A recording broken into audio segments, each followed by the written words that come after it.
Good evening, and welcome to the St. Petersburg by Night Podcasting Network. Tonight, we present to you our behind-the-scenes show, After Dark.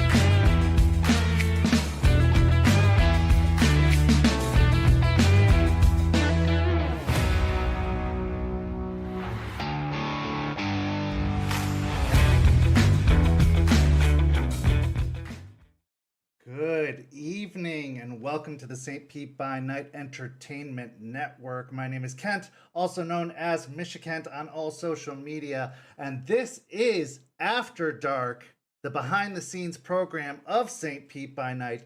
St. Petersburg by Night is a massive multiplayer 5th edition World of Darkness Chronicle set in the city of St. Petersburg, Florida, involving Vampire the Masquerade, including Hunter the Reckoning, and including Werewolf the Apocalypse. But because this is After Dark, this isn't about any of that.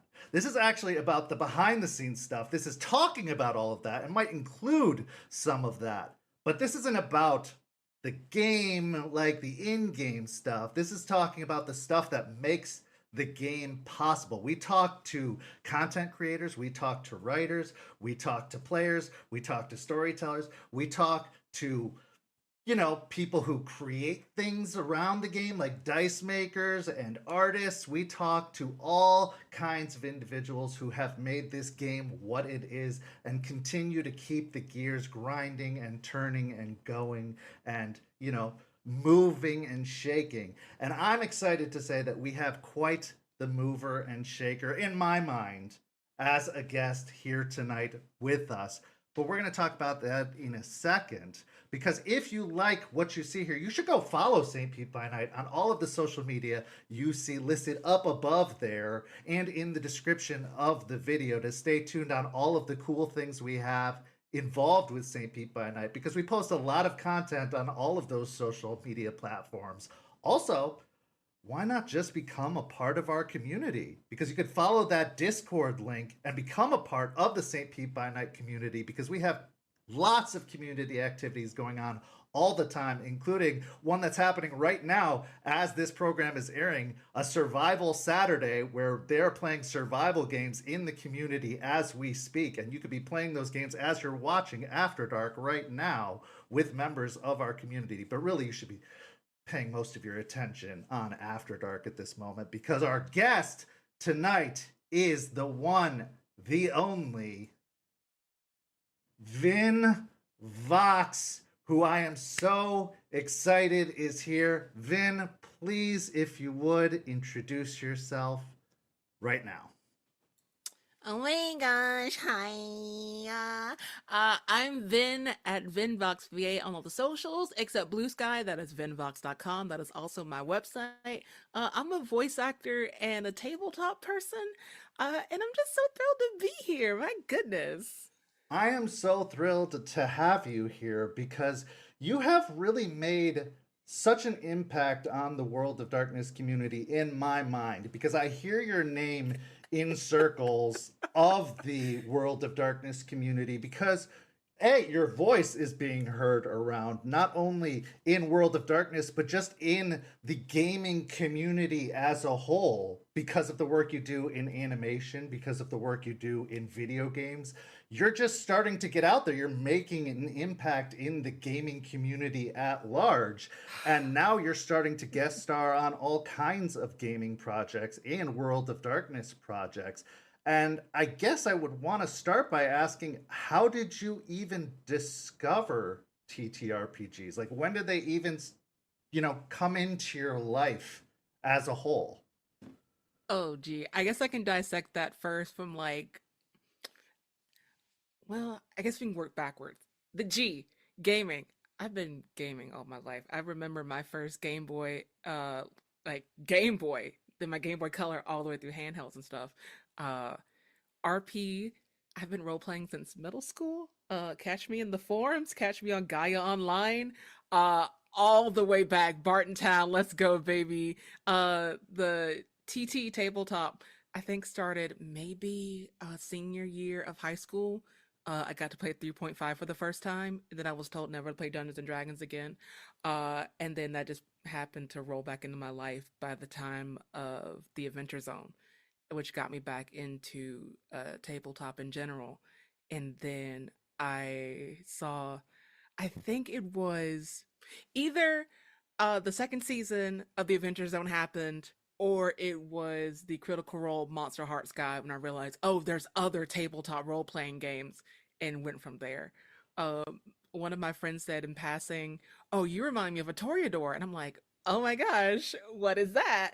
And 2019 is how I got into Vampire. I had skipped an undergraduate dinner with my classmates because we were graduating to stay home and play Vampire for the first time, and it's just been magic ever since. You have touched on so many things that I can't even catch up because you mentioned the Adventure Zone, which just sent off, fireworks in my head because we could just go on a diatribe about Yeah, that. The McElroys, the Adventure Zone, Taco, like, let's go. We could talk all night about that. And then, you know, Critical Role, obviously. There's an entire podcast dedicated to that. I'm not going to even go off on that diatribe. But okay, so let's start with the Dungeons and Dragons experience because we do talk about TTRPGs. We'll dive into World of Darkness in depth. But what happened with that TTRPG experience initially that kind of set you off with the 3.5 that said don't get into TTR or don't go down that again? What happened there with that experience that made them kind of put you off TTRPGs for a while? I'd be curious I about mean, that. it wasn't a choice of mine in particular. It was being raised in the South and going, but it's the old satanic panic. Oh, you're casting spells and such, which we all know. Like, I'm Right. clearly magic, but that kind of kept me down from it. And then, like I said, the podcast, like I kind of snuck back into it with playing with friends online and on Discord, which I do appreciate the online community being for what it is because being living in a small town, rural, there's not a lot of people to connect with. When you do, is great in itself, but having people to reach out to and like experience new things with was really a great starting point and touch point for me personally. That's been a huge, I think, opportunity for a lot of people has been the online option. I know growing Hmm. up for me, and I'm absolutely dating myself here, that wasn't an opportunity. You had to meet people in person, and even gaming stores were few and far between. So the opportunity to meet people, if you didn't know somebody, you really were on your own. And I love that, Hmm. especially with the panini, the pandemic, whatever you want to call it, gaming really did take off, and online gaming especially took off to the point that we have things like Start Playing now, where you could Hmm. sign up for games, and the online communities have exploded to the point now that you can't swing a cat without hitting 30 online gaming communities that you could sign up for. Now, how healthy those communities are varies, but or how inclusive they are varies, but at least the opportunities are there, and it's Yeah. really easy to at least get your foot in the door and start experimenting with that. But I'm so glad that, especially coming from a rural southern community, that opportunity was available to you, because I'm sure there are plenty of people in the past who wanted to get involved or were interested initially but then got put off from it and never got the opportunity to return. So, Yeah. yeah.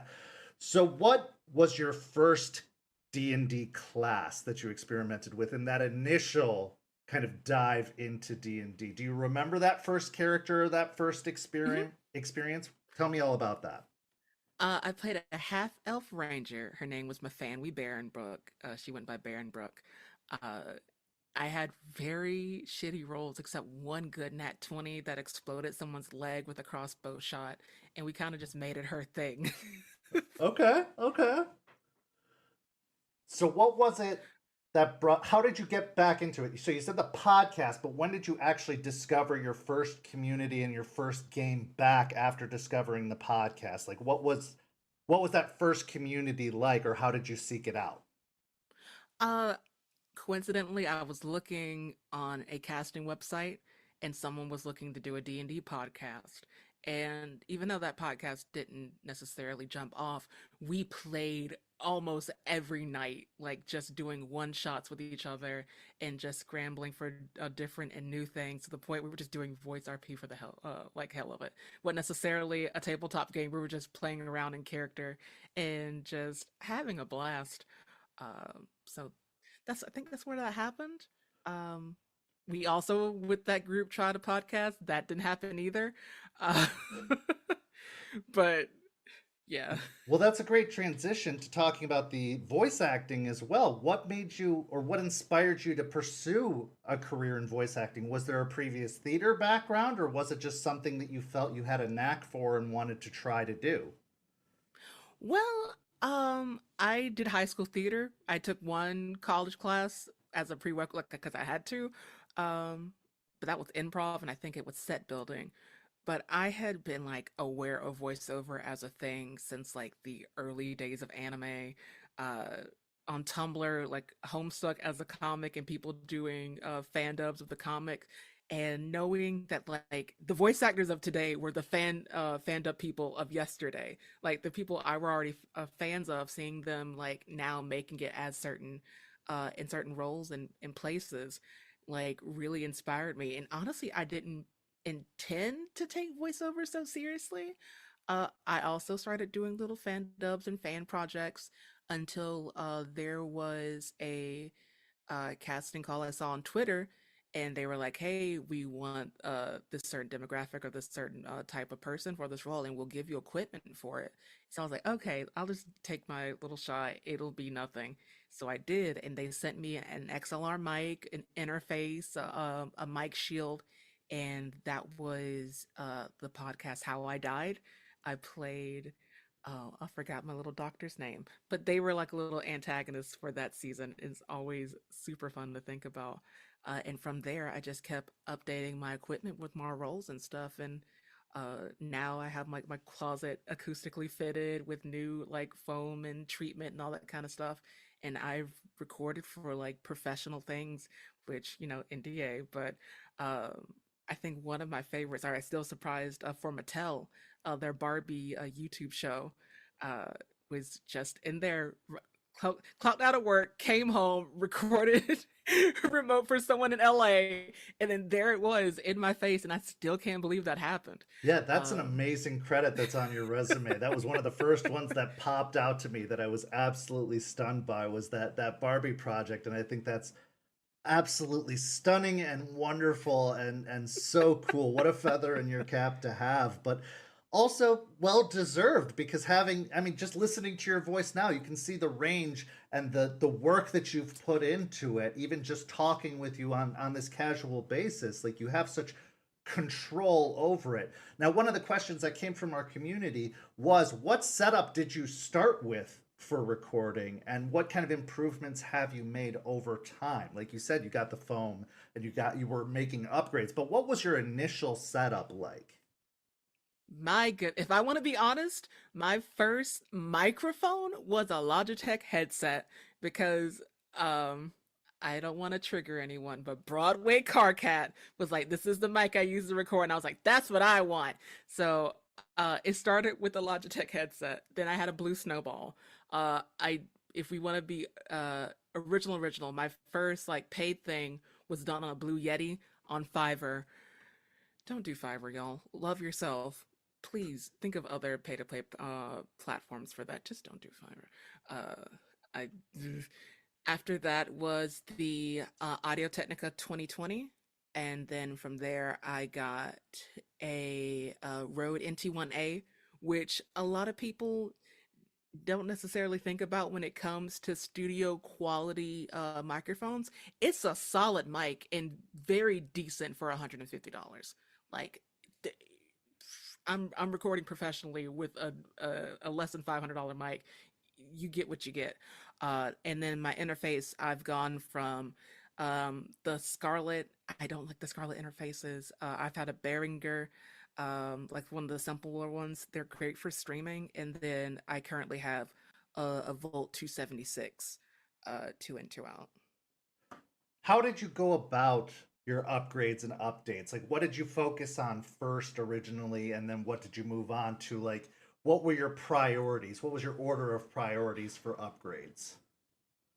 When I was young and stupid, I thought the microphone was the best thing to upgrade first. And honestly, it's your recording space. If You're not going to sound great if you have an untreated area. You're going to have the echo, you're going to have that tinny sound. So you're better off like buying the proper sound capabilities. Honestly, foam isn't even that great unless it's super thick. I have 3-inch thick foam now, and a sound dampening blanket, which does extremely well. I have all my plushes in different corners as bass traps. So I have people looking back at me, but I'm also having fun. Uh, but You have an audience at yeah, all times. truly, truly. But I would treat my space first and then go from microphone to microphone. The Audio Technica 2020, I think I said, it was really pretty nice for what it was. Um, Back then I had like a windshield. It was like a kind of encasing around it because I was still in my room, like just sitting at my desk recording those lines.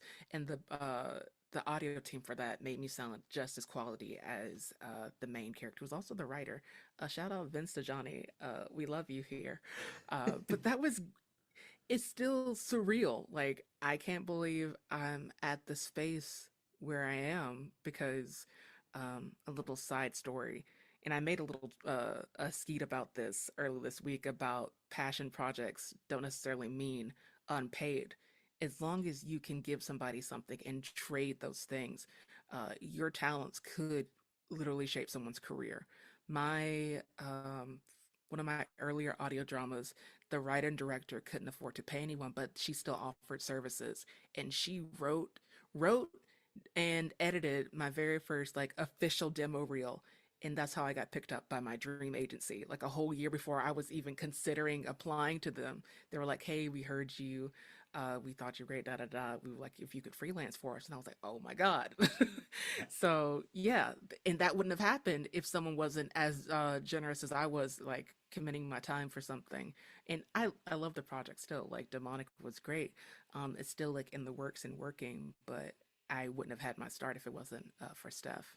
Well, and that's like we talked about with Rachel Wilkinson about the Port Saga project was really much a passion project that really launched a lot for her and got her, connected with Justin Achille and got her career really rolling. Mm-hmm, And mm-hmm. so that's very, very true that these passion projects do make connections. St. Pete is a passion project of mine, and now I get to talk to people like you, and that's a fantastic thing. And it's absolutely true that these things that if you invest into unpaid isn't necessarily, you know, doesn't mean non-rewarding. There are Mm-hmm. rewards that come with it if you invest in it, and I absolutely couldn't agree more. That is so well said. Another question from our community: what exercises do you go through to keep your voice in shape for all of your work? Because I know it can be a very taxing process, but you also kind of Mm-hmm. always have to be, ready or working on it. I know that there have been, some voice workers or people, Broadway workers, who say they have to take rest days, but I'm sure you have to kind of stay in shape or stay warmed up even on off days to a certain degree, or have to Mm-hmm. be always working a little bit even when the work is slow or off. What do you do for it? That baseline is stay hydrated. Like as long as you're getting your amount of water, you don't have to worry about mouth clicks or anything. And if you do have mouth clicks, that's just lemon juice. That is Listerine strips. That is a green apple. That's a little side hack for that. But also like resting, taking care of your physical body, because you can't do all of those things, even though it's just like mainly your throat. There's a lot of physicality that comes into voiceover that people don't think about. Because you hear that punch, someone is likely taking a swing or taking a kick or like making sure they are screaming properly and not damaging their vocal cords, which is a whole nother sidebar that I can't teach necessarily. But um, in the booth, like before I even like get to auditioning and whatnot, you have like your tongue twisters, your lip trills, a couple hums, like from the very bottom of your range all the way up to the top is what I usually do. Um, it's pretty quick. I've also like in classes have done full body stretches, like facial stretches too.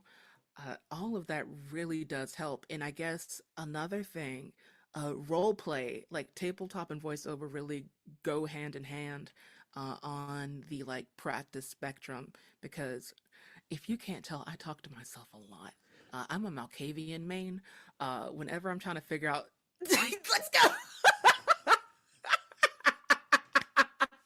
um, when I'm Kindred like, spirits, pun intended. exactly, let's go. Um, I practice a lot of different things and motivations, and that's why I think my characters are so fun. And that kind of translates into when I see a certain character archetype or such and such, I go, okay, well, actually, this reminds me of this character, so I'm just gonna play them in this area. 9 times out of 10, it works. I think it takes a lot of nerves out of it and puts more confidence into those reads, and it's all play. Like that's the best part. In the end of the day, I'm there to have fun, and it's rewarded with some money sometimes. That does help. That does help. Yeah, Uh, it does. it does. It does. It does make it seem a little bit more worthwhile, and paying the bills isn't an added benefit. Another community member asked, any advice for avoiding strain and healing the voice faster when things like illness hit? Um, I think that goes back to the hydration, your little teas. I love a good throat coat. That is the name of the flavor. I cannot remember what brand it is, but if you just type in throat coat tea, you'll probably find it. That there's a misconception that say like when your voice you're trying to heal, you whisper. Don't do that because you're still straining your throat by like trying to whisper. You're no, just don't talk. Just keep it easy, keep it quiet, but don't like try to strain your throat trying to whisper. I'm a victim of great concerts. There have been times where I was like screaming myself hoarse. I was like, wait, I am damaging my throat. I can't do this. So I have to restrain myself nowadays because if I scream too loud, that'll put me at a disadvantage for a couple of days. I remember in college, before I even was like taking this extremely seriously, I was hoarse from my, I think, second K-pop concert. It was embarrassing because I was like, "Oh, this is gonna be awful. Like, this is gonna suck." I'm leaving the parking lot. It turns out it was. I was Barry Manilow for my final days of undergrad. Uh, on TV2, like the local news, it came by and asked us about our show, and I was like, "It's really great." Oh, no. But no, yeah. I remember reading an interview with an actor who had been performing on Broadway, and they said that their doctor had actually diagnosed them like rest days, and they actually carried around a note card that said that they were on vocal rest because they literally were told they could not talk at all.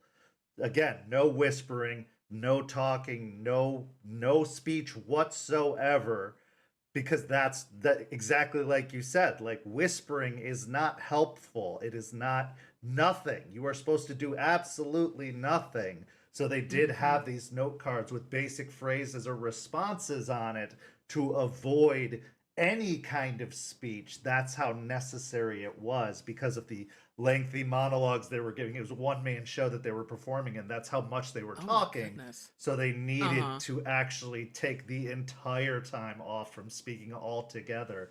So yeah, I think that's absolutely good advice. Of just no speech whatsoever makes absolute sense. Um, do you have a preference between interactive projects, animation, and audio dramas, and why? Um, it depends. I love audio drama only because I'm aware of my range. I'm aware of the archetypes I'm convincing at, and animation and anime don't necessarily hold. When there is a good brassy a thin voice, it is amazing. It is incredible, but it's not as frequent as I would like. So I don't give my hopes up often. I do still audition for animation and anime in dubbing projects. Uh, Interactive.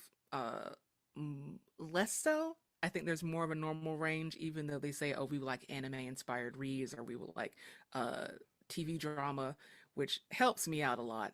But I love audio drama simply because it's a little bit more. I don't want to say homegrown, but it's my love. I love Port Saga, for example. I've listened to it at least 3 times, both seasons. It is my favorite series in the world. I love the Silt verses. Is another good one. I'm still trying to get through the Magnus archives. I was I was there for Welcome to Night Vale back on Tumblr, like the days, the starting grounds and stuff. So I think that's where I like, and everyone just seems a little bit more closer, and it's a more tight knit community. There is one show I'm super excited of joining. I recorded, I think, the end of last month, and I don't think the episode is coming out either in April or May. That I don't know if I'm able to say yet, but I think I've been lurking that community. It's super great, so I can't wait to join that. So yeah, audio drama. Just keep Final an eye answer. out, everyone. I'm not going to push you for any details, but just keep an eye out on Yeah, Vin's socials. when it's out, I'll obviously. definitely say so. Yeah, that blast is coming, I'm sure, very soon. But just keep an eye out Mhm. on the socials there because we're excited to see anything that you're doing coming soon. What do you think is the biggest difference between all of these like pre-prepared projects like audio dramas where obviously you get the scripts in advance and all the preparation versus the more improvisational work like actual plays and TTRPG spaces? Because obviously in the improvisational space you kind of have to react with a gut instinct. You don't get the opportunity to prepare Mhm. your voice or to prepare with the range of the emotions with it. You have to really react in the moment. Do you find that to be more thrilling and exciting? Like what's the different preparation in your mind or in your performance in those different spaces? I think the preparation is the same, but when it comes to actual play, there's that wrench of when the cameras turn on and you're doing the thing that things might change. There's been so many times where I have a voice like, okay, I'm going to sound like this, I'm going to act like this, and I'm going to have these little inflections, and that does not happen when it comes on. And I was like, well, I guess, and then you kind of have to like fall in love with it. I make those little tweaks until you find that like steady pace for it. Um, but I think it's the same approach when it comes to like audio dramas and such, like scripted work and actual play. Like I don't think there's really that much of a difference for me when it comes to preparing for those roles. Do you do you get a what I'm sure there's like a different kind of enjoyment that you get out of both though. How would you Mhm. describe the difference in enjoyment between the two? Like what kind of enjoyment do you get out of the more prepared projects versus the more spontaneous improvisational projects? I think for prepared, I send my lines in and I don't have to worry about it anymore until it comes back out. Actual play, the brain rot is 24/7, baby, because I'm with everybody else, and then we sit there like doing our decompression and stars, which and feeling and still talking about it. And I'm like, damn, I really want to write some fanfic over this game that I'm playing that nobody else probably cares about, but I do. Uh, And it's like just I'm ongoing. exactly. It stays there, and it's more immediate because you have like maybe a week, and it's still like miles and years away between that first section, that session, and the next. So I guess the speed is the difference between the two. What kind of roles do you prefer to play and why? Because you've played a pretty wide range. I mean, your resume is impressive, and people can go check that out at Vyn Vox's website, of course, because it's all listed Mm-hmm, right mm-hmm, there mm-hmm, on the mm-hmm. homepage, and it is quite extensive. But what's your favorite preferred type of role to play and why? Of what I'm cast, it's like the like medium low kind of seductive villainous type. That'll always clear. That's my bread and butter. Uh, I can do that in my sleep. It's easy. But the characters I like to do, I really like me in my regular voice, just being some little sarcastic, non-binary shit. Isn't a requirement, but most of the time they are that brand, and just I love it. They're so fun and unserious. I don't have them often, but I do shoot my shot when I have the opportunity to. So yeah, those two are right there. Uh, I that little Valley Girl bit is just a bit. Uh, is now ingrained in my body. It was a joke, and now I just can't stop doing it. It's crazy. I have a character that I miss right now that's not here. Um, I just talk the entire time, and it kills. Um, but yeah, those two in particular. That third, don't even consider that third one.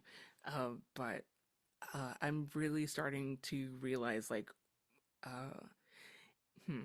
I guess at the beginning I was told, "Oh, your range is so cool," and da da da, and I kind of took that high and rode with it. And then it came back from, "Okay, you're being a little too theatrical.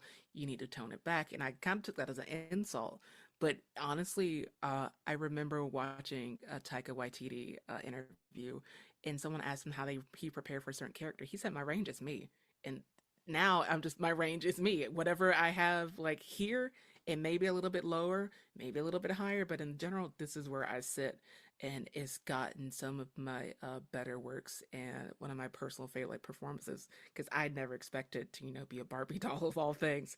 And it's just here, like I, as plainly as I'm talking now, maybe a little bit more pep and maybe like some kind of sarcastic awareness, because that's how the cartoon is, like kind of like the movie. But yeah, I'm yapping now, but that's it.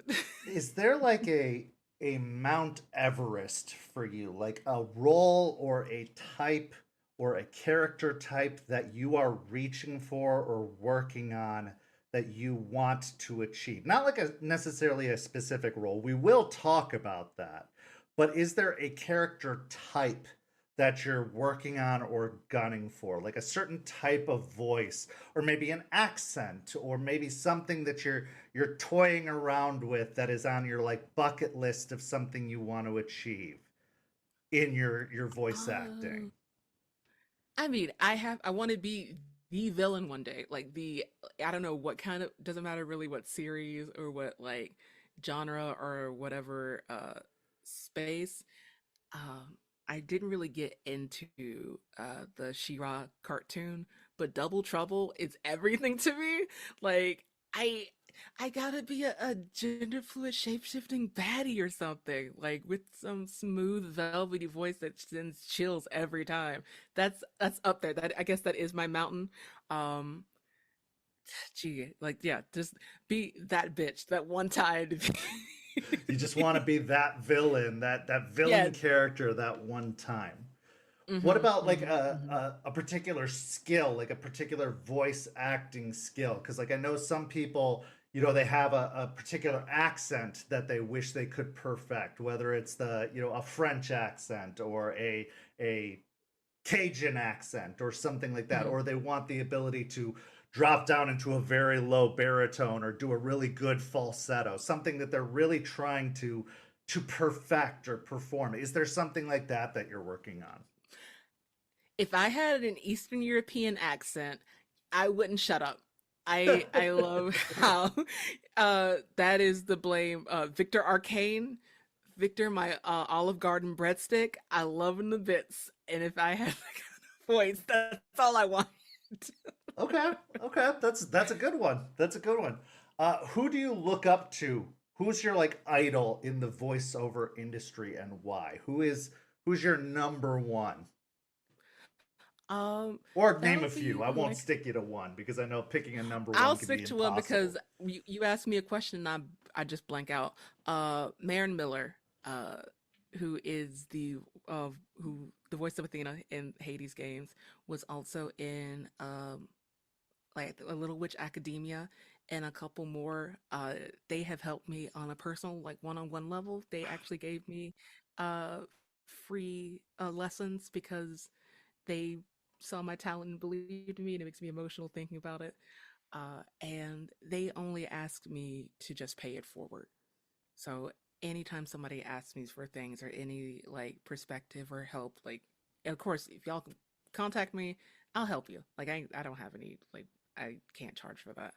Uh, Out of just absolute kindness, and I just love them to bits, and I never thought I would be in such close contact with my heroes.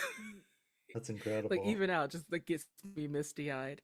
Um, and like I said, I blanked out everyone I've ever contacted with. Just left my brain. But if you do follow me, look at my social media. I'm always like retweeting, reskeeting, whatever. The little voiceover starter packs. My Twitter is mostly. I don't like it, but the voiceover industry is still there. I'm always doing casting calls and like pushing information out that I would consider valuable and worth looking into. There is so many resources when it comes to voiceover. Not to make a tangent, a lot of people ask, well, how do they start or where to start? I'm going to plug it because I need to. I want to be a voiceactor.com is the like perfect baseline for that. Not wanna, because I used to say that a lot, is I want to. So I want to be a voiceactor.com. No, I'm glad Just that you're giving that plug because there are so many, especially with the internet being what it is, there's so many copycats and other resources and scams out there that'll tell you that they do what they do, and then they'll, take your money and then not deliver. So if you have a legitimate source, please plug it all the way because we get people, looking for these types of opportunities and then they get, taken for granted. And yeah, absolutely. So I'm glad to see, especially on the con circuit and in media, that voiceover artists are finally starting to get the recognition and respect that they have long deserved since my childhood. We're starting to see the original Teenage Mutant Ninja Turtles on the con circuit going around doing autograph signings and getting to perform old scripts. We're seeing the Animaniacs out there, making the rounds and actually getting recognized and getting beloved fan, representation and everything like that. So voiceover is actually starting to get real recognition. And obviously, Critical Role has really put faces to names and voices because obviously that cast is made primarily of voiceover artists. So these people are actually starting to get represented. How long, and this is kind of an interesting question, how long do you think it will be until voiceover artists get on the awards circuit? And I mean the real awards circuit. I hopefully in my lifetime, so I have something to look forward to. I don't know why that's not like I know we have the Annie Awards when it comes to like animation and stuff, Right. but I don't. We have like animated picture like at the Oscars. I don't know why voiceover isn't even considered for those. So hopefully, I don't know when. Maybe give it another 15 years, maybe 20. I'm trying to give it a reasonable number. Um, but hopefully I'm still around to see it so I can complain about it. Right, right, exactly. Well, that's a good thing that they're doing, though, I think a lot in media recently is that they are shining the light on a lot of the, backstage. Like, there's a lot of movies being made about stuntmen recently, and there's a lot of, movies being made about voice acting or programs being made, like, Name That Voice or things like that, where they are shining lights on these careers that have existed for a very long time but have not been given the recognition that they deserve. And I'm hoping that, yes, sooner rather than later, they do get that kind of recognition because it is such an invaluable talent and has been the voices of many of our childhoods and is very important in the video game industry, in the animation industry, even in big cinema. A lot of these big movies had voice artists in it that we didn't even realize were big names that had done so many projects. I mean, with IMDb, if you look at the number of people that did video games and movies and, cartoons, have 200, 300 credits to their name that you would recognize if you actually went down that rabbit hole. It's quite surprising, and they just don't get the recognition for it. It's incredible. how do you choose the roles that you accept in voice acting? Uh, I guess I just look at the specs and whatever. I don't want to say whatever speaks to me, but like if it falls within my range and like portrayal, I believe in authentic casting, so I'm only looking at a little trans non-binary African American and so on and so forth. The boxes that I check, um, not because they want a specific like a pat on the back or anything, but they want people to have the opportunities they would for their whites as counterparts. So that's what I look at. If it's in my range, I typically stay within like medium, low to low, maybe a high medium for like a male voice, which I'm still like trying to touch around for. But that's what I look at. It's not super picky. Um, I get a lot of sides from everywhere from like my agents, my management. I'm still like looking at indie projects like on Casting Call Club and on Twitter, while I'm still like not even close to being a union. So I'm everywhere, unfortunately. Or What are fortunately. Well, this is a good transition to the next question, which is what are the downsides to working in the voiceover industry? Because the entertainment industry as a whole is kind of a minefield. I mean, you always hear the stories about the successes in the entertainment industry, but there are twice, if not 10 times as many failure stories of people who moved out to LA and didn't make it. But now with the era of online, those have probably even quadrupled because now people are getting discovered on YouTube and people are getting discovered, and now it's not even as simple as getting on a bus and moving somewhere or having that opportunity. Like now it's even more difficult to get your ground because almost anybody can try to get into these types of things. So what do you think are the downsides in this particular industry? I do want to touch and say the downside. It was honestly what was a positive for me. If it wasn't for the pandemic, I wouldn't have flourished as I did because remote casting was at its peak a couple years ago, and gave way for like people in me, South Georgia, in my closet to record like that. The negative is it's it's a time investment. You are not going to be an instant star overnight doing this. I still work my 40 hours and I come home and do this on top of the actual play, on top of everything else. So um, the time and patience is what makes you or break you. Like you're gonna have to enjoy the process. You're gonna have to get used to auditioning and auditioning being this only thing, taking classes, spending money on this equipment that might not even make it, uh, spending money on workshops and with the world being as it is, it's kind of difficult. But that doesn't mean you can't do it. There are very affordable places and or places with professionals. I like to drop Red Side Studio. Great job, you guys. Does not break the bank. You're looking at maybe 50, maybe 140 for classes there, which I think is fantastic because I've seen, which I think in their right, professionals who charge upwards 500 or $1,500 for classes, and me personally, I can't afford that. But you do you. I think also, like you said, the location aspect is also a hard sticking point for me. I don't know if I'm ready to make that jump to LA or possibly Dallas Fort Worth. Those are my two little areas I'm still going back and forth on, and who knows? It's highly competitive. There's people with their work now. There's still people who are lucky enough to be in that area or make those moves and thrive.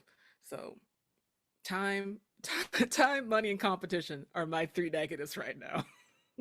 What advice would you give to somebody who is looking to break into that field? Because we've got a lot of people, especially now with the ever shifting landscape of, what are you going to do with the future? A lot of people are losing their jobs or are looking for opportunities to try and make something of themselves or trying to pursue their passions or try something new.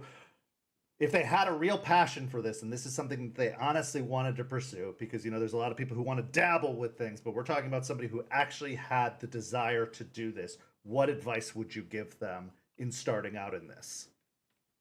Just do it. Like, just go ahead and start um with what you have, slowly work into it. You don't necessarily have to start with fan dubs. There's so with the internet being what it is, there's so many original projects out there that you can volunteer or you can work towards. I know we've mentioned animation and interactive audio drama.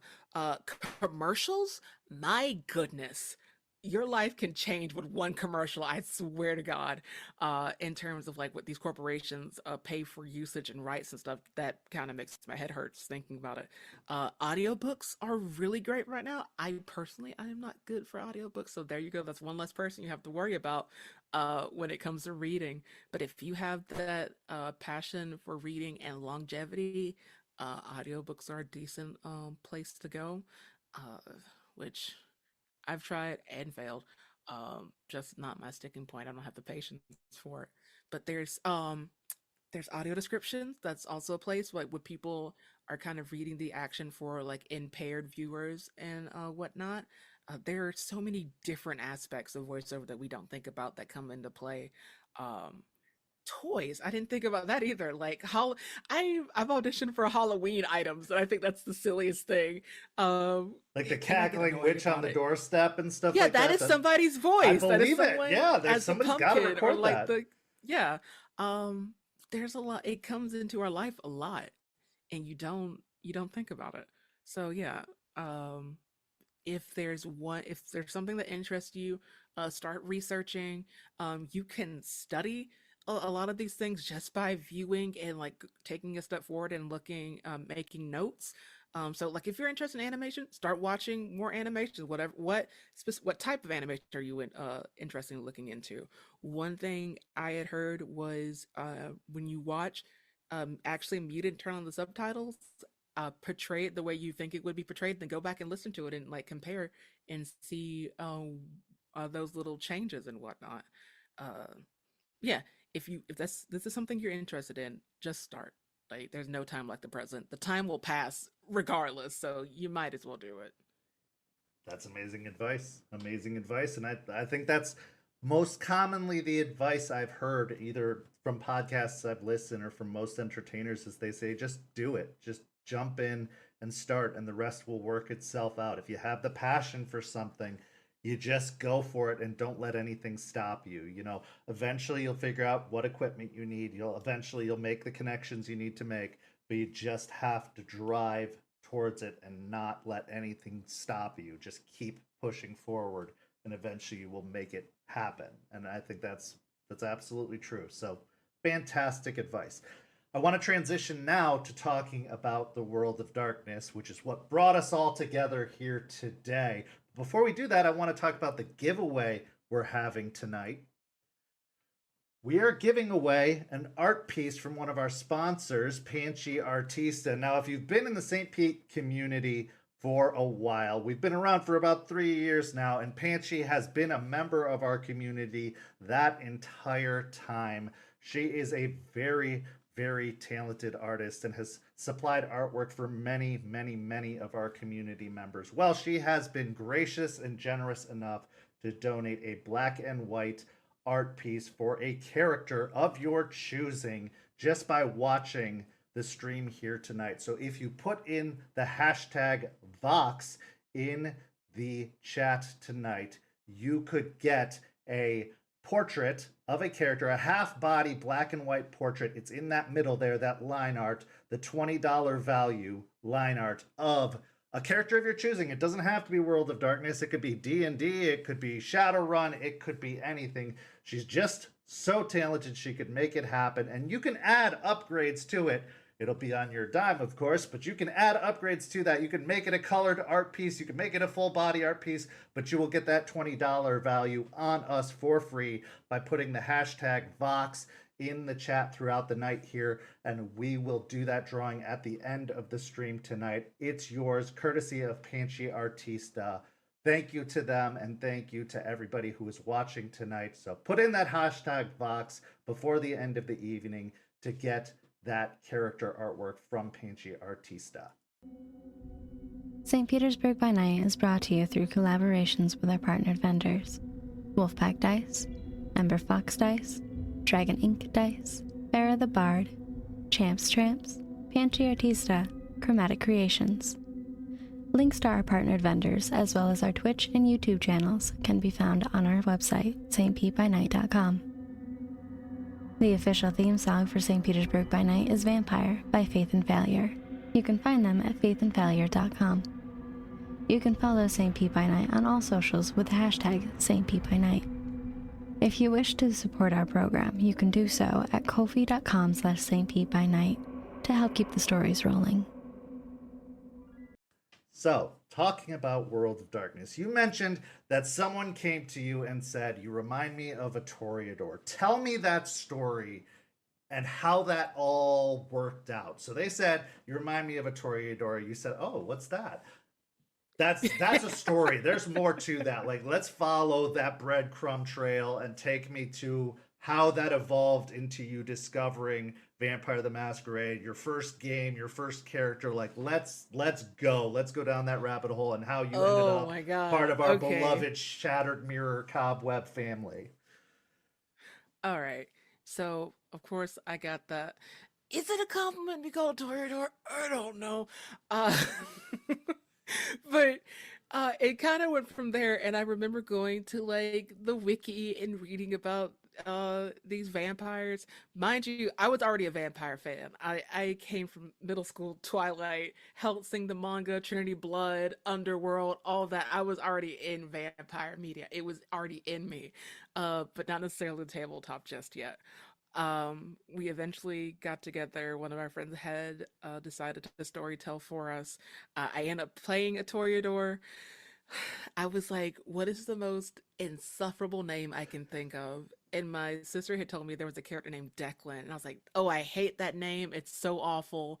And then I picked it, and now that is my baby. His name is Declan Yancey. That is a money sink. I have so many commissions of this blonde twink nightmare.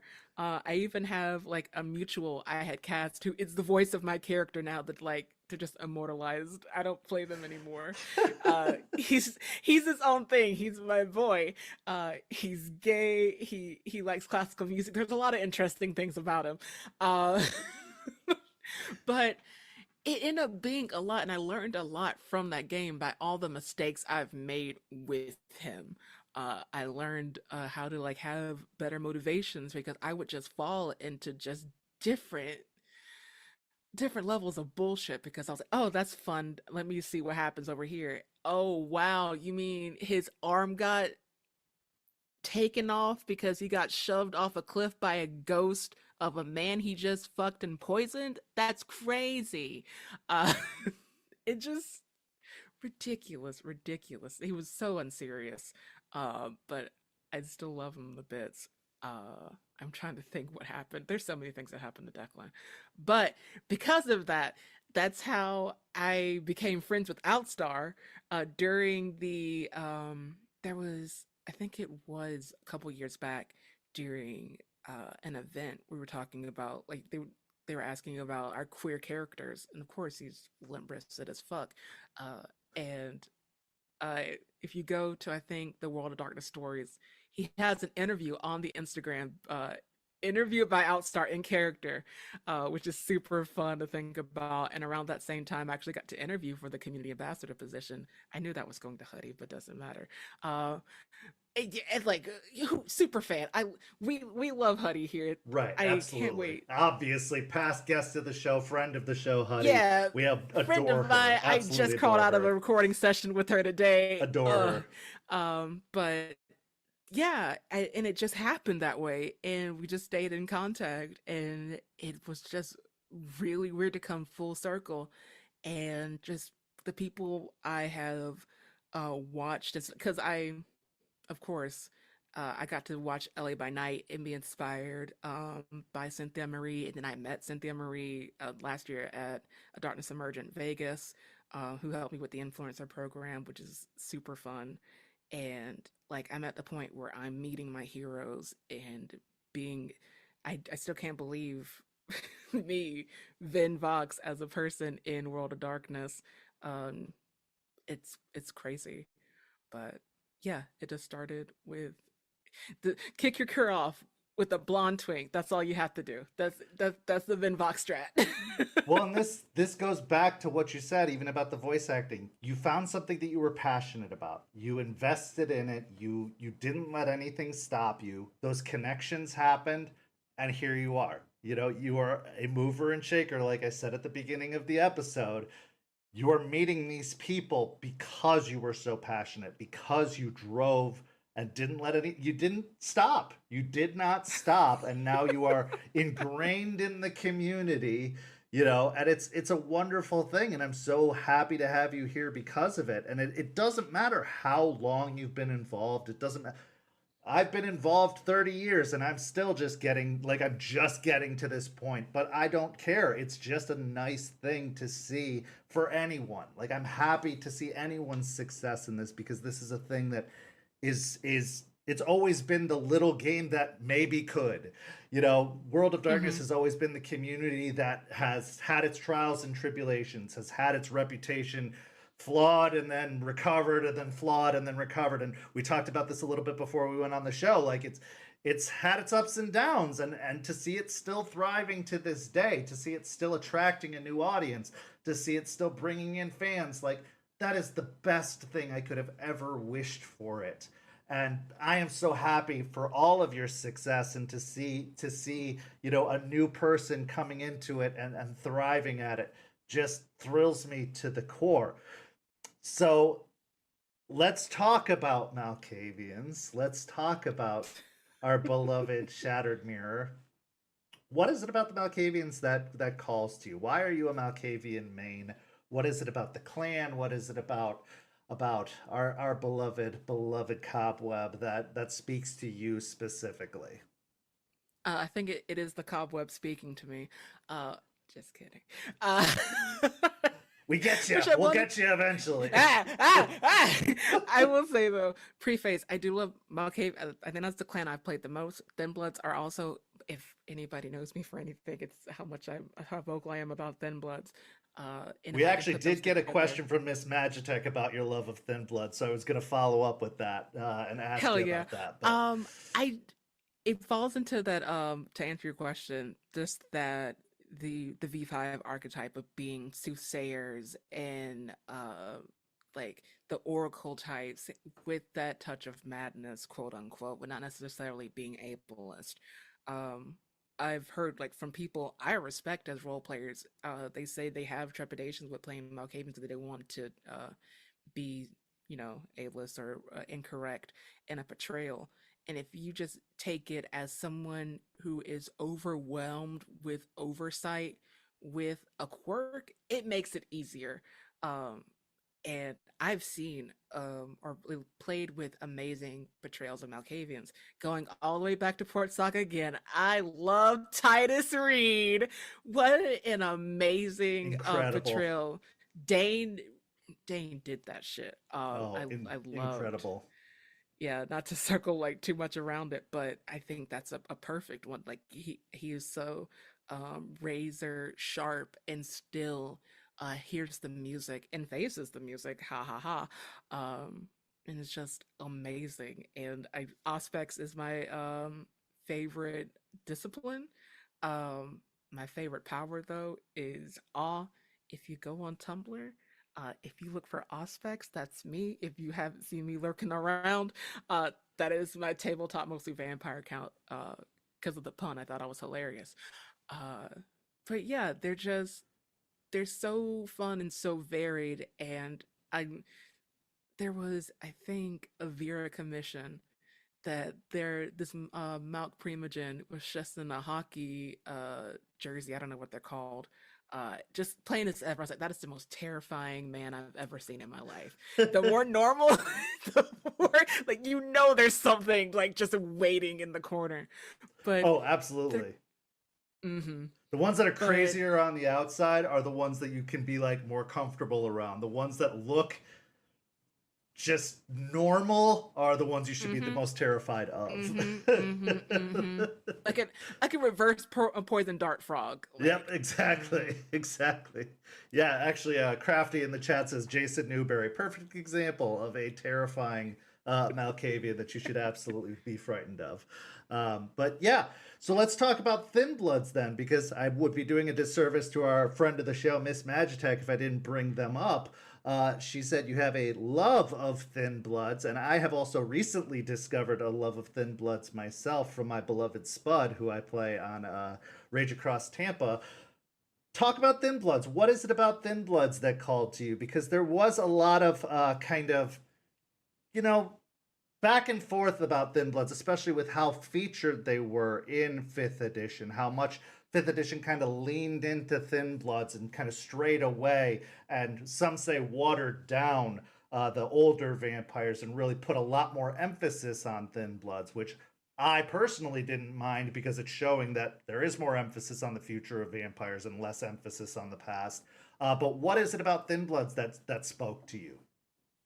well, I did see that question on Blue Sky, and interesting enough, mutual friend is the reason I fell into them.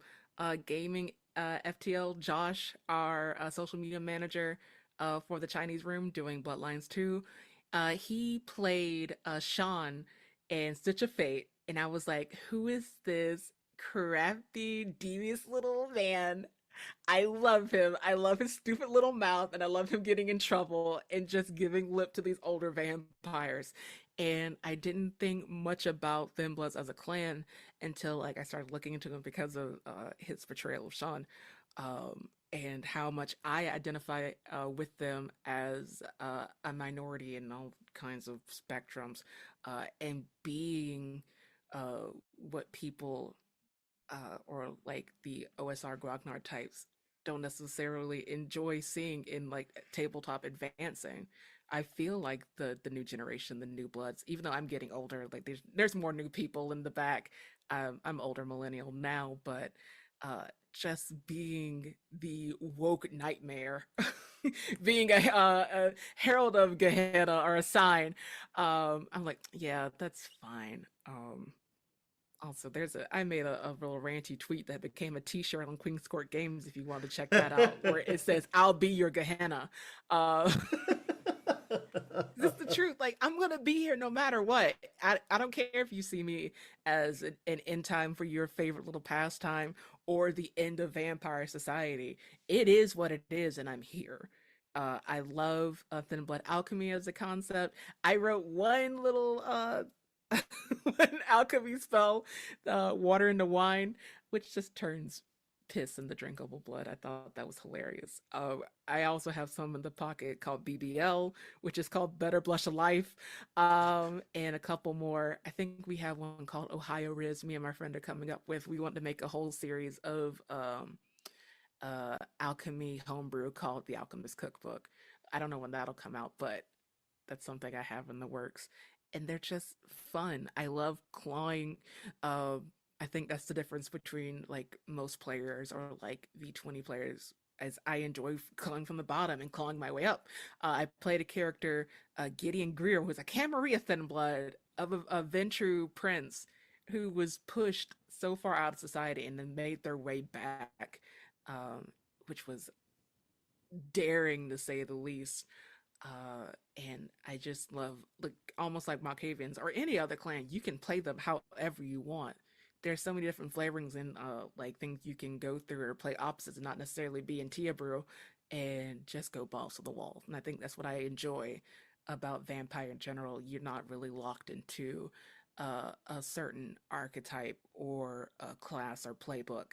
Uh, it, the world is your oyster in Well, darkness. and that's something that's fun that Justin Achille actually brought up was that was kind of the intention, especially for 5th edition Vampire, was to have that feeling. And I felt it in older editions as well, was that you are supposed to have that feeling of everything's against you, that you are the lowest rung of this massively unreachable ladder.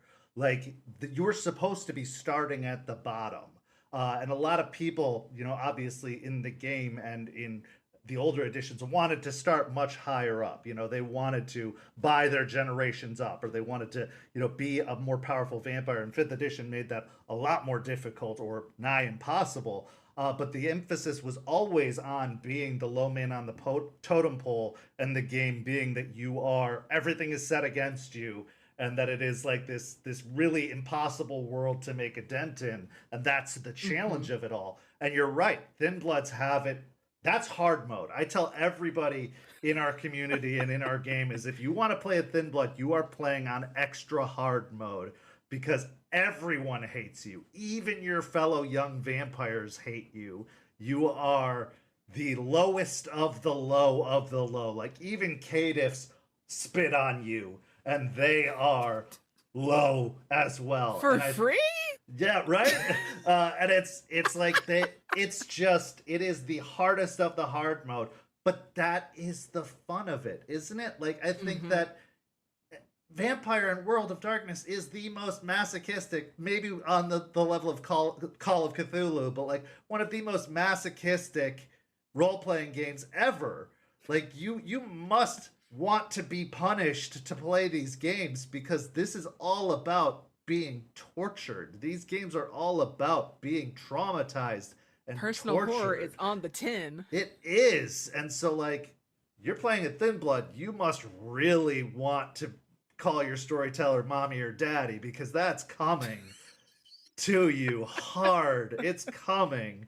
And like, yeah, I love it too. Like, I think hard mode is the way to play. Like, if you want to go into these games and you're expecting it to be easy, why are you playing this system? Like, personally, go play D&D. Go play a game where you are supposed to win, because in World of Darkness, you are going to lose eventually, even if it's not on screen. That's my philosophy. Is like, you're going to lose eventually. There is no happy ending in World of Darkness. That's my belief.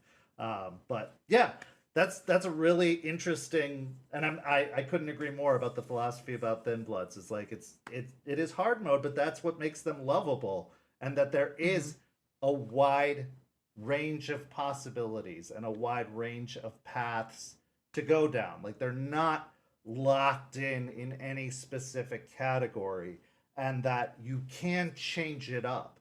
The fact that you can, at any time, change up what discipline you're playing with based off of what blood you drink, or that you can mess with formulas to try out something different, or that you can experiment with stuff, or you can, invent something new, is really cool. Whereas with your typical vampire, you're kind of set on a path. And in 5th edition, more than any of the other editions, you're really locked into a path.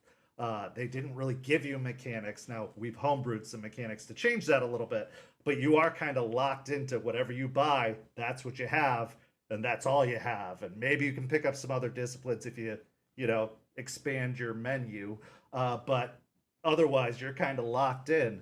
And I think that's very cool reasoning as to why to play a Thin Blood, and why Thin Bloods are underrated and should be more beloved, because I do love me a good Thin Blood, and I think that's fun. Now I want to talk about your favorite lore character, because this required some study on your behalf, because 5th edition didn't talk about Sasha Vikos. 5th edition, in fact, ignored Sasha Vikos quite a great deal. So you must have dug into lore. You must have fallen in love with the game and the setting. Quite a big deal to have discovered and learned as much about Sasha Vikos as you did, to have picked them up as a favorite character. Cain's Angel, Sasha Vikos. Let's talk about this, because Sasha Vikos is a very, sometimes polarizing, but also very interesting and very in-depth character. Tell me the story about how you discovered Miss Vikos, and how you fell in love with this particular character, and what it is about her that appeals to you. I hate to be a disappointment. I am such a lore baby.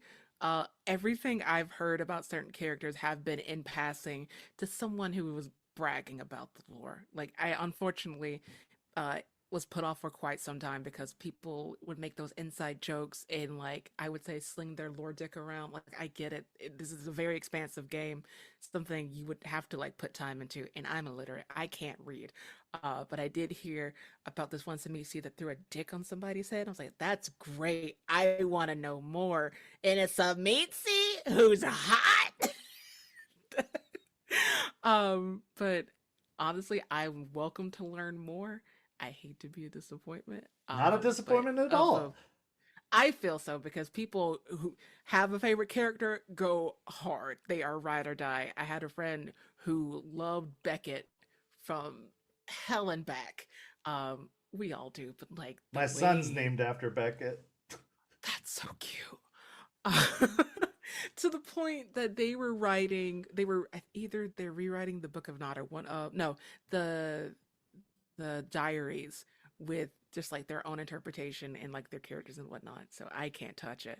Um, but no, I think Simisis are great. They are terrifying in their own way. I just have a very shallow understanding, and from what I've heard of Sasha, I was like, "That's super cool." And I've just realized that I named my character after them because I'm playing a character named Sasha tomorrow. Well, I didn't even realize. Uh, I will I was like, happily give you a crash course on VTM lore because I think please that is one do. thing that is very intimidating to a lot of players. And I think it doesn't need to be as intimidating as it is. I think that lore is meant to be explored, but shouldn't be necessarily as upheld or as terrifying as it is to people. People think that it is a stone wall that is meant to be, crashed into, and I don't think it needs to be. I think it shouldn't be as intimidating as it is, but it should be fun and it should be, gradually explored over time through play and through experience. But it's deep and it's a lot. Yeah, yeah, It's a yeah. And lot. I, if anything, I am proof that you can make it this far into like the gaming community without having to be like super deep into it. Absolutely. Like But Sasha's, oh five man, years. Sasha's. Yeah, I know. I know. Sasha is fascinating, absolutely fascinating. But I love that. I love that. She's a very unique character, and she's one of the longer lasting characters, and actually is very entwined with Beckett in the lore as well. So she's kind of the one of the poster children for Zemitzi, for good or bad. And it's her story is fascinating, and I love it. I think she's an outstanding character to model after and to yeah. But interesting choice. So what do you have in terms of experiences with World of Darkness? Like what would you say is one of your favorite experiences that you've had so far? Um, I think my favorite experience has been the one I still cannot believe happened. The World of Darkness, YouTube. I played uh Riot in Hunter's Garage. Uh, that's where I got to actually play with Outstar, with Huddy, and a couple other more community friends. But that's where we like finally like, meshed together, and it happened. I remember when Alex Ward guested, and I was a little too nervous to like play my little bitch, and he was like, "Oh my god!" But that was that was crazy. I've been, of course, a couple times, and then on the channel more with one shots and such, but also on Rolling Nomads, on in the Huddyverse, and like Are We Dead Yet, which started as a a full Thin Blood Chronicle. Now there's only two of us that are Thin Bloods. Crazy story. We just started Cradle of Liberty. The prologue came out, I think, either last week or earlier this week, and that has been an experience as a role player, and just getting to be a part of this community. It's so much smaller than like other tabletop counterparts, and I think that's what I enjoy because you get to meet everyone. Um, the egos aren't as inflated when it comes to like other communities and fandoms because everyone is kind of like at that base level and just super sweet and willing to help. And it's just been a blast from start to finish. Well, finished, start to now. Absolutely.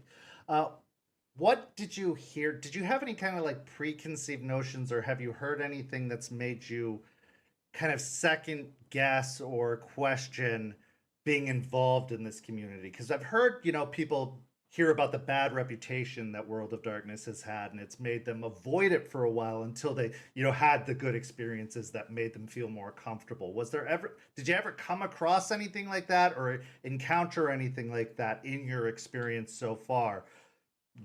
As limited, and I say that with quotations because I'm Yeah, so I know, I glad understand. but have you encountered anything like that in your time? And I'm hoping not, but have you encountered anything Honestly, like I that? haven't. I think Good. starting so insular, like starting with just my friends and a Discord server and just playing there.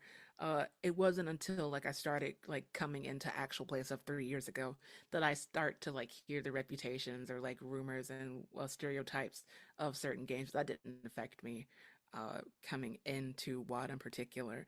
And I'm lucky to have that experience. Good. Yeah, I know that there are many members of the community who have worked very, very hard to try and work those elements out and try and really make the community the welcoming place we all want it to be. But a game like this, that does focus on a very monstrous element of role playing, a very predatory element of role playing, definitely calls to a certain element of people and can bring out certain elements within a personality. And obviously, a, certain role players can turn that off once the game ends. They can call upon it and then turn it off, knowing that it's just a game. But then other people struggle with that. Yeah. So speak more to that. Like, how do you work with that as a role player? Like playing the monster and not letting it affect you. Like, there's talk of bleed, like the Bloodstained Love actually has an entire section in regards to bleed and how bleed can be a good thing, but it also can potentially be obviously a bad thing. There's been big discussions about how it can be a bad thing and how it's affected people's real lives and been problematic. How do you handle that with your gaming experiences and your role play? Communication. Like, first and foremost, making sure everybody knows at the end of the day, this is just a game. Yes, we can be or have been horrible people, but it's in character. I am not mad at you. Like, you know that I'm not mad at you. If we need a time, if we need to break and like renegotiate a scene or just say, hey, how do you feel about such and such, and like restart, that's fine. Um, I, for example, a character I had was a ministry who had the organivore flaw and took his feedings and sold them as snuff on the dark web. He was just a morally irrehensible character. The one of my worst, I won't say the worst, but who knows. But despite all the stupid things he did, or like the way he would goad the table, or have all these relationships or try to end relationships, we knew at the end or when we pause and like have our decompression that it was all for fun. Like, I don't have any ill will against you just because I said those things or like I did these particular actions that would may have detrimented our relationship as PCs. But no, like, and if you take it too serious, maybe we need to take it back and say, hey, maybe this isn't the game or table for us. Of course, I've come across people who take it a little bit too seriously and like have either left games or just dissolved because uh, they took something personally. Of course, we try to work things out the best we can. Well, and luckily, it's only been home games. I hadn't had like that kind of situation arise in actual play in like shows and whatnot, because people, we have a better idea or at least a bit more maturity when it comes to performing and being entertainers in a tabletop space. But yeah, rolling it back, communication, being open, and just making sure we have the safety tools, we have our lines and veils, so stoplight, exit O's, and what have you. Um, and I think I would, going back to mentioning like my role play days, I think I got all the emotions out, or at least like under that clear separation of Mun and Muse back when I was just typing 10K on a Tuesday before school. Um, so yeah, that's what I think it comes down to. That's fair. So obviously, World of Darkness had a very, very big history. There were a lot of splats with Mage and werewolf, vampire, mummy, all these different splats. And fifth edition has been slowly rolling out. You know, we just had the release of werewolf. Previously than that, we had hunter and we had vampire before that. Looking into the future, you know, they've announced the next several supplements that are coming out, some of them for werewolf.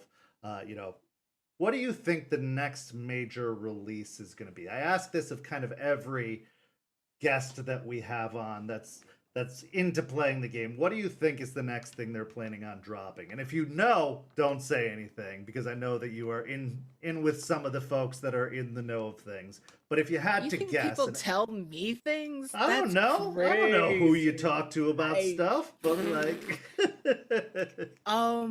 if I had a choice, if it were me, V, you're asking me what the next I would hope for. I really want to see Changeling. Like I really want to see Changeling happen.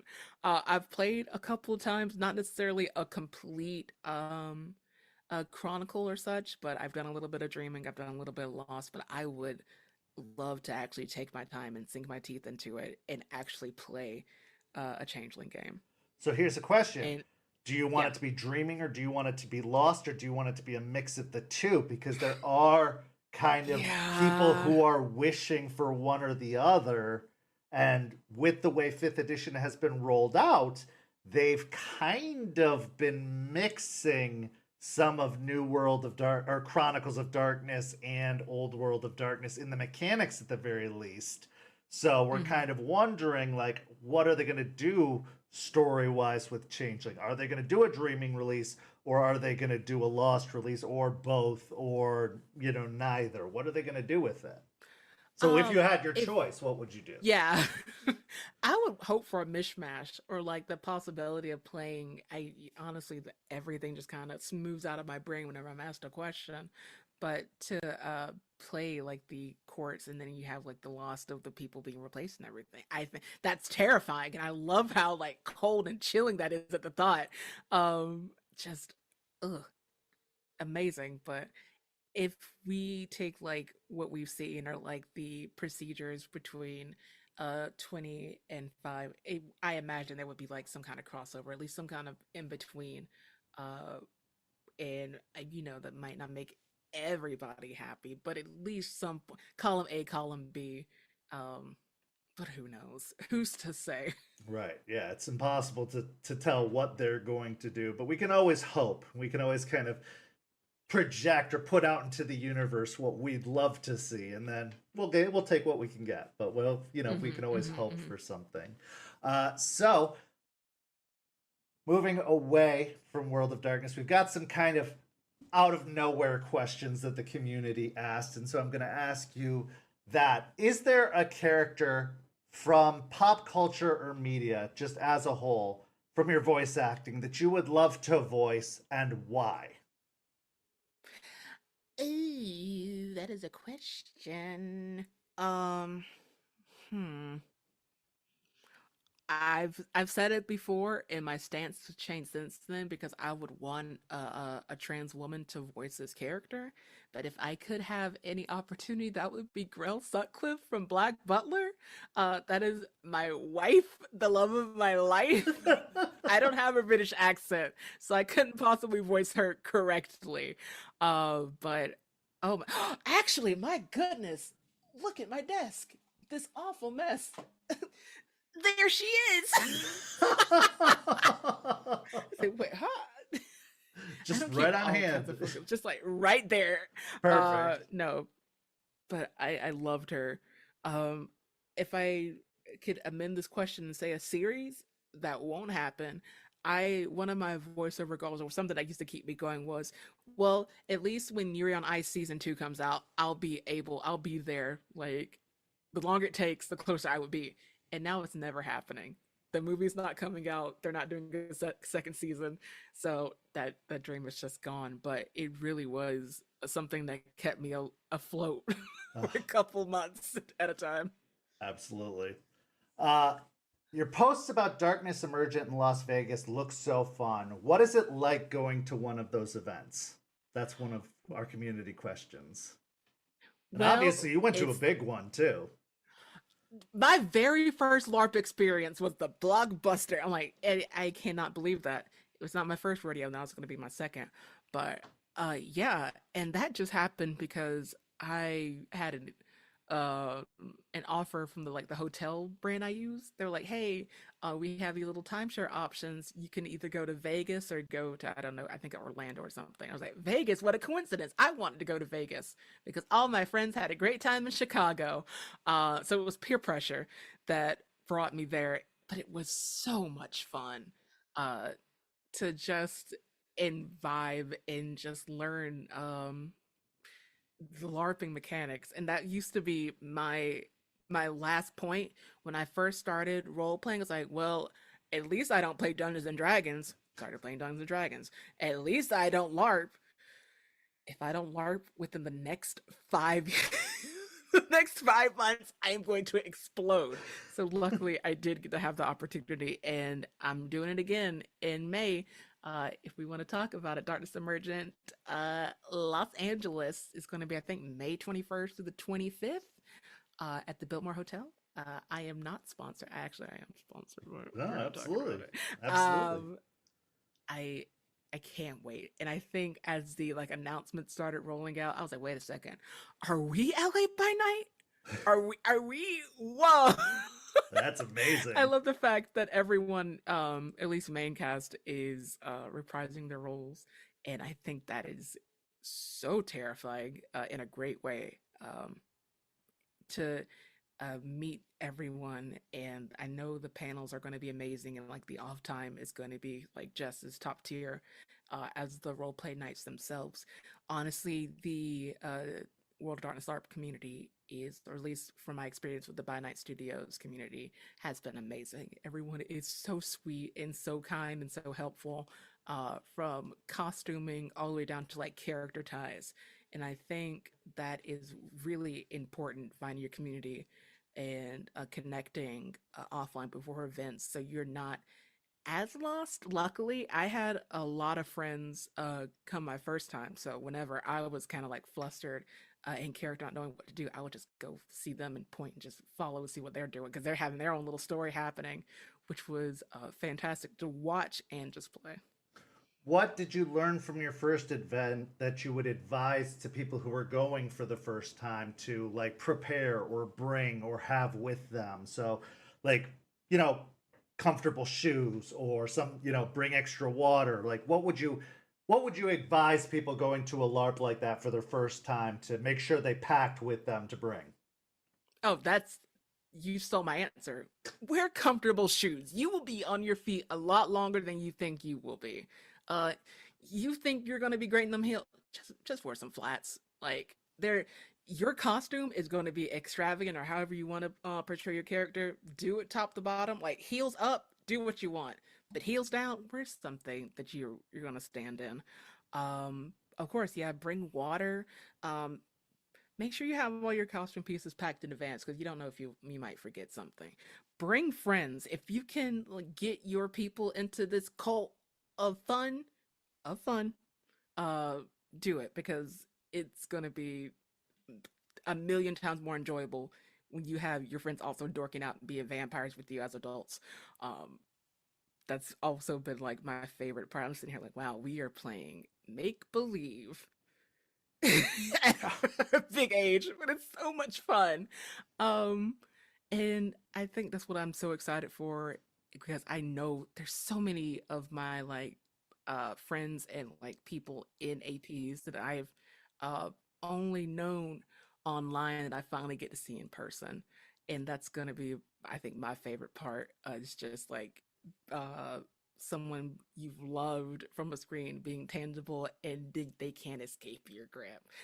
That was my experience going to PAX for the first time, was seeing my timeline just made manifest for the weekend. So Yeah, all of always them that. right there in person. Exactly. It's absolutely thrilling. So for our last question, I want to kind of bring things to a serious point, but only to a certain point. I don't want to get too political. I don't want to get it to anything, but it's kind of inspiring because you are an inspiring person to me. You're someone who's chasing your dream and making strides, and you gave some incredible advice, which is like go after something and don't let anything stop you. Like you are, in my mind, a success story made manifest, and you have this wonderful personality of positivity and such a great energy.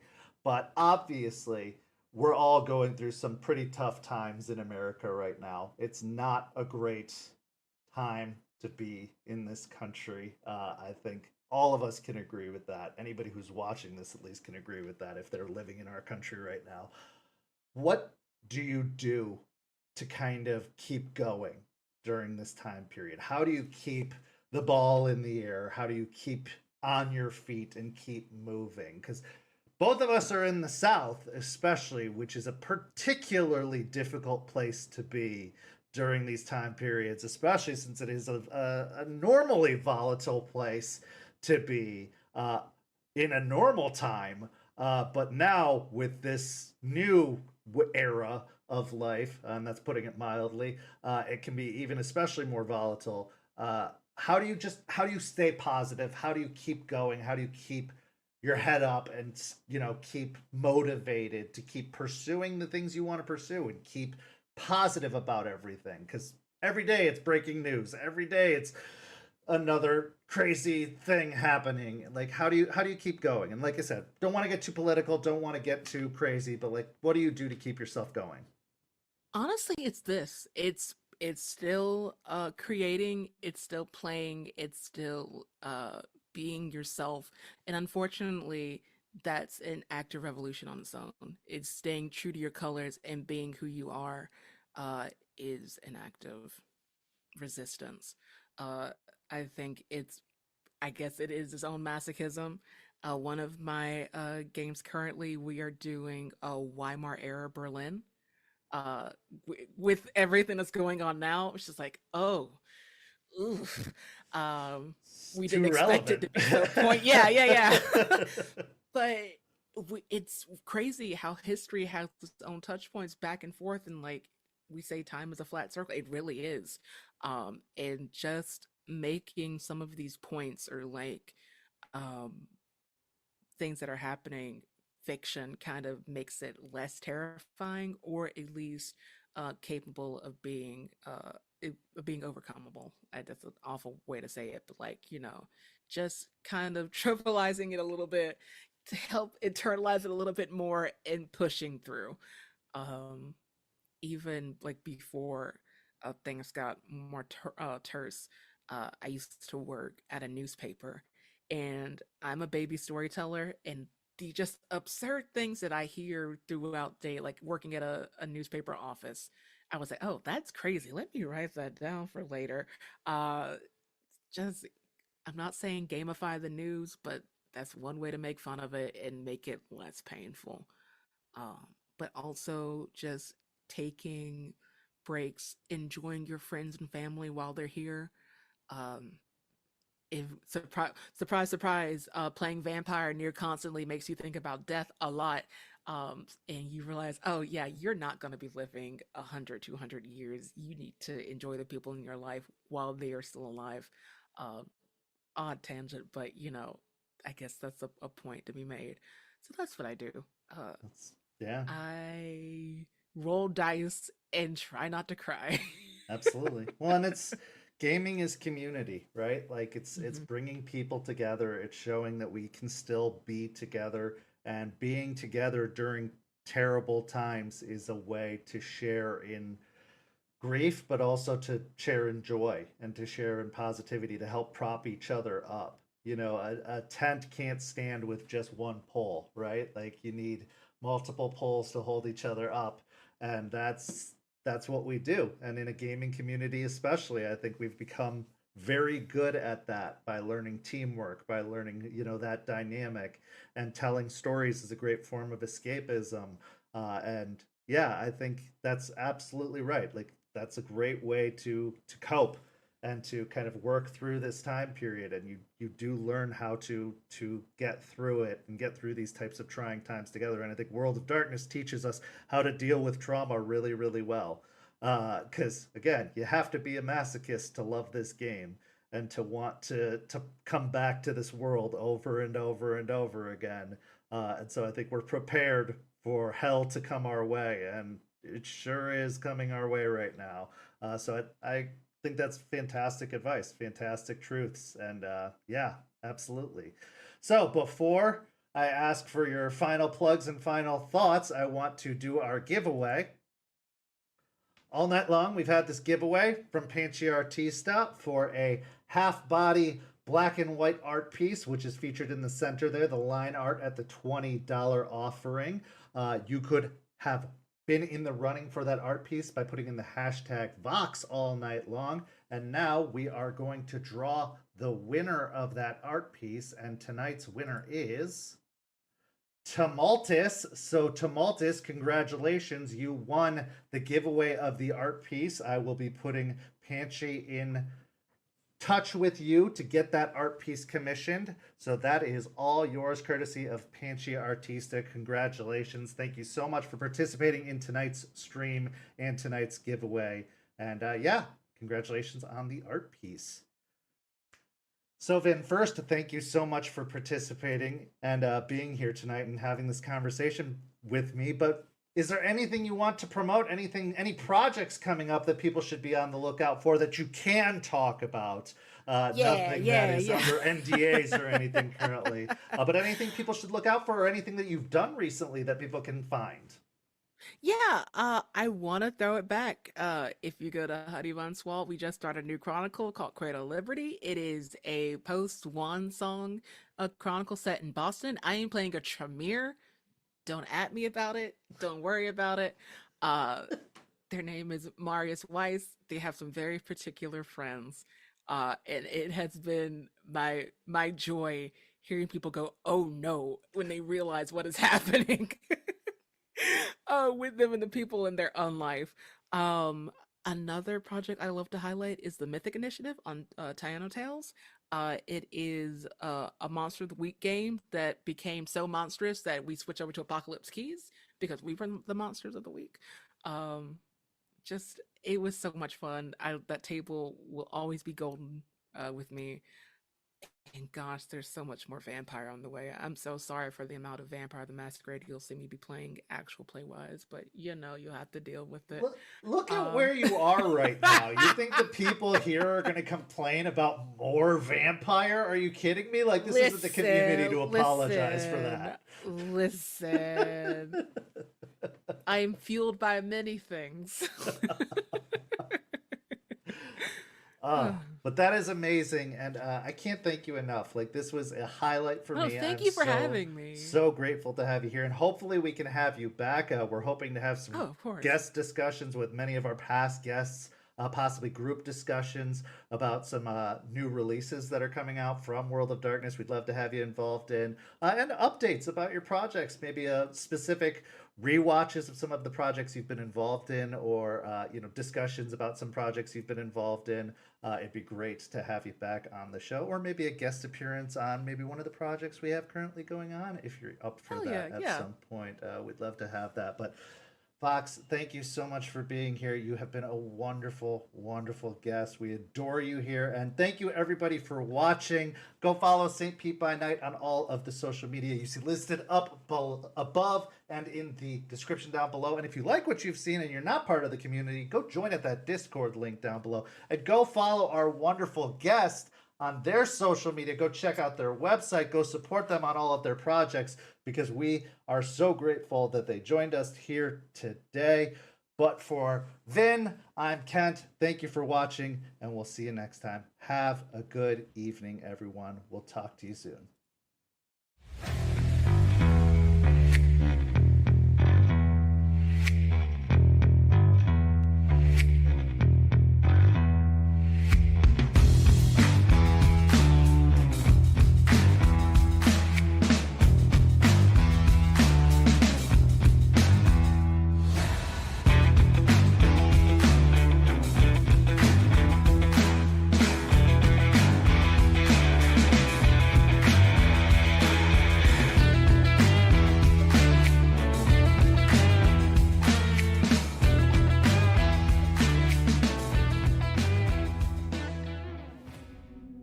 This has been a St. Petersburg by Night production. After Dark is produced in agreement with the World of Darkness and Darkback. The host for After Dark is Kent. Visit our website at stpetbynight.com for more information about all of our productions and how you can become part of our community. Thank you for listening. Until next time, bangs, stakes, and claws out.